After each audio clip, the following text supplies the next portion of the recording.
Il y a tout juste un mois a été publiée la Déclaration de New York sur la conscience animale. Des experts du sujet venant de différents domaines de recherche se sont réunis pour discuter des progrès réalisés dans la recherche sur la conscience animale et déterminer quels sont les individus qui ont la capacité de vivre des expériences conscientes. En s'appuyant sur les études récentes en neurosciences, psychologie, biologie, éthologie, philosophie de l'esprit, philosophie des sciences, etc. Depuis la déclaration de Cambridge en 2012, il y a 12 ans donc, il y a eu énormément de nouveaux travaux scientifiques sur la conscience et les comportements animaux. Le but de cette nouvelle déclaration, qui en est à presque 200 signataires, tous chercheurs-chercheuses sur ce sujet, c'est de faire part des avancées de la recherche et de mettre en avant les points de consensus, parler des recherches futures et aussi l'importance sur le plan éthique et politique de reconnaître d'autres animaux comme conscients. Alors sur le terme de conscience qui est polysémique, comme on l'avait vu dans la vidéo définition sur la sentience, le terme conscience peut renvoyer à plusieurs choses, conscience de soi, conscience d'accès, conscience réflexive, etc. Dans cette déclaration, le terme conscience désigne surtout la partie de la conscience qu'on appelle conscience phénoménale ou sentience, d'où la question de quels sont les animaux qui peuvent avoir des expériences subjectives, qu'on appelle aussi les expériences phénoménales. Les expériences phénoménales, c'est des sensations, qui peuvent être des expériences sensorielles, comme faire l'expérience du toucher, du goût ou de la vue, ou des expériences émotionnelles,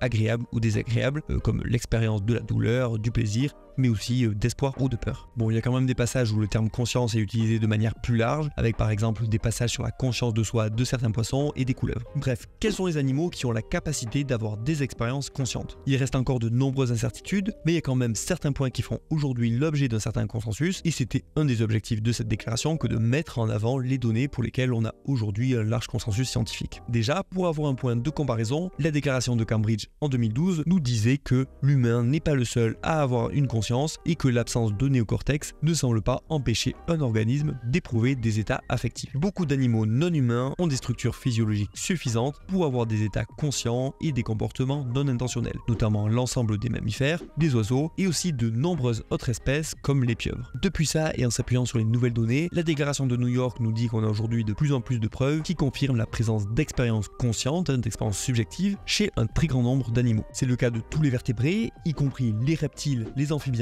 et les poissons, et de nombreux invertébrés, comprenant au minimum les mollusques céphalopodes, tels que les pieuvres et les seiches, les crustacés décapodes, comme les écrevisses, les crabes ou les bernard l'ermite, et pas mal d'insectes tels que les abeilles et les drosophiles. Pour illustrer ça, la déclaration donne 10 exemples d'animaux avec des expérimentations associées: les corbeaux, les pieuvres, les crabes, les écrevisses, les seiches, les labres, les couleuvres, les abeilles, les poissons zèbres et les mouches à fruits. Les pieuvres, pour commencer, ont des préférences et une aversion à la douleur. Quand elles peuvent choisir entre deux lieux dans un aquarium, elles ont des préférences pour certains lieux. Dans une expérience, les chercheurs ont injecté de l'acide acétique à des pieuvres alors qu'elles se trouvaient dans le lieu qu'elles préféraient. Et elles ont développé une aversion durable pour ce lieu. Et à l'inverse, quand elles ont reçu un antidouleur dans un lieu qu'elles n'aimaient pas au départ, elles ont développé une préférence durable pour ce lieu. Donc elles peuvent être conditionnées en associant un stimulus positif ou négatif au lieu où elles ont subi l'acide ou l'antidouleur. Les crabes aussi ont des préférences. Ils n'aiment pas trop la lumière vive et ils vont se mettre à l'abri pour l'éviter. Mais ils n'aiment pas non plus les chocs électriques. Du coup, si l'endroit où ils se mettent à l'abri de la lumière est électrocuté, comme c'est fait dans certaines études, ils peuvent quand même choisir de s'exposer à la lumière plutôt qu'aller dans l'abri où ils ont déjà subi un choc. Mais cette décision dépend de l'intensité du choc et de celle de la lumière. Ils font un choix entre sortir ou non. Ils jaugent entre leur motivation à éviter la lumière et leur motivation à éviter les chocs. C'est ce qu'on appelle faire un compromis motivationnel.